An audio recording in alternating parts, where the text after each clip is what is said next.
السلام علیکم ورحمۃ اللہ وبرکاتہ. امید لرم ټول ملګري به ښه وي. الله پاک ښه لاره ښه ملګري نن روان یو بوډۍ په طرف باندې او بوډا کې به چې کوو بس بیا دلته کوو.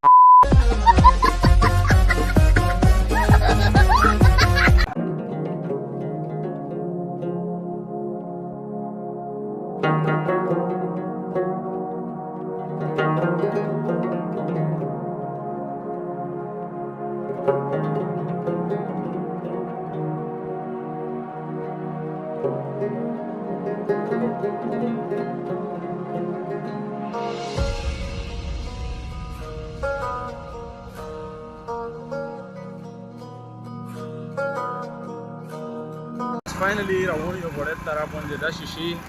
اما بله ورځ راوړې نن دې چینج کوو ځکه چې لږ نوب کې لږ پارخ دی په اوږدوالي چې کوم دی لږ رډي داسې پلنوالي باندې خرابې دي دا به انشاءالله چینج کوو. موږ سره اوسې دا روډ دا حالات دی خراب روډ دی پوه شوې کتلی شو څو بیا بوډۍ په طرف لا وروسته روپسې برادر نوستی برادر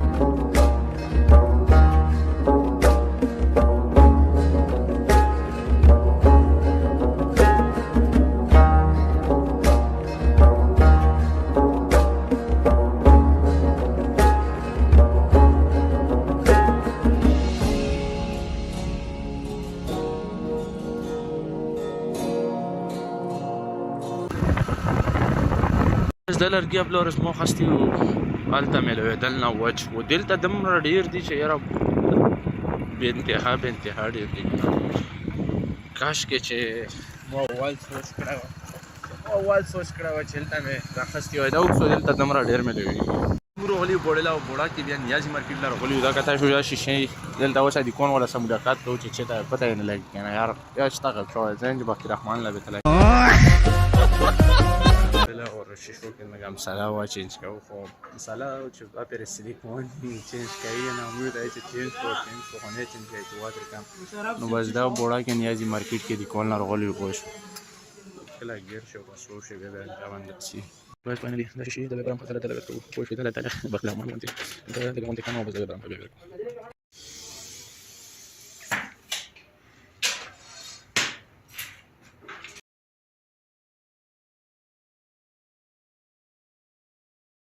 دا ټایم مونږ بوډۍ په بازار کې موجود یو مخامخ کتی شوم نورا بوډۍ اور سبزي به لږ کړي لا وکړو ځکه چې سبزي سره شته نه شیشې دا اوس هم لږ کاټ راوستې پوه شوې دا به ورسره لګوو ځکه چې چینج کېدلو کې بس مساله وه لږه مړه نه چینج کېده. گویز دا ټماټر دی ګټلی شو 350 روپۍ سیر که 180 روپۍ سیر اخیستی حاجی سو گایز فاینلی سبزی میں راوسته اور سبزی نه پاس घर जाना है और घर जाने के बाद सन روان دی کیمران صحیح نشم په یولوز ډرایوینګ ولا ډېر تکلیف وي چې زه په یولوز ډرایوینګ کلام کوم او څوک هر ټایم خطر کې هم ځکه چې اثبات مې که ګوړه مې توتلا کړم نو دا ټایم بوډۍ مې نو راغوم څو که نه یاره بیسټ شی لایک څوک چې بوډۍ لرو شو دا مې نو راونیسي نو بس بیا نه راغلی ښه کتلی شو نو دا نن ولاګ و اور ما ویل چې پسې لا بیا بوډۍ په طرف جوړ کړو.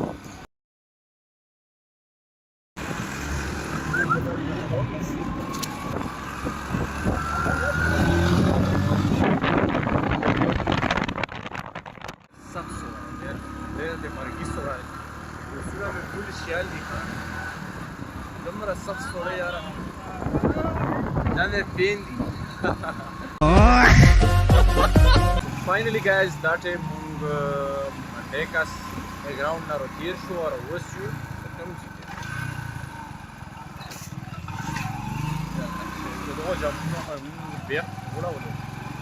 دلته هم د ګیمخیل دي دغه ټایم کې مونږ هم د ګیمخیلو کې یو کتایلو کاکا دی شو دی هم د ګیمخیلو ټکو دا چې دومره شنه رو دغه یو کسور دی کسور یې دا دی چې دلته پانی رسي ډېر دلته چې دا پټي د خلکو کرلي دغه زوی له ماشاءالله ډېره زبردسته اوبر سي دوه جنګي نه اور دا فوټبال لګی دا ویډ کې کته شو مولا ډېر وی چې روشو کې مانوي ته مې کې مانې مې اور دا ټیم چې کومه د سرکس یامن چاو کې لوکادو په هغه کې اور اوس موږ راغلي په کلی طرف باندې نو خاطر لګي مخکې سلمان ډېر زیاره فاروق خو बड़े अफसोस की बात ये है कि जब फारूक न कौन जगह थी जगह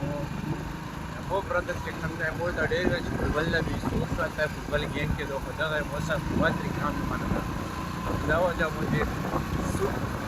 सुपी गेम خجي سمر غړیو مونږ ورسېدو ورسېدو چې تر ورسېدو بل کړي لا شیشې مې راوړې اندلسونه یا تکي زیاره سوړه سای بس نشم ویلی نو څه ویم دا پته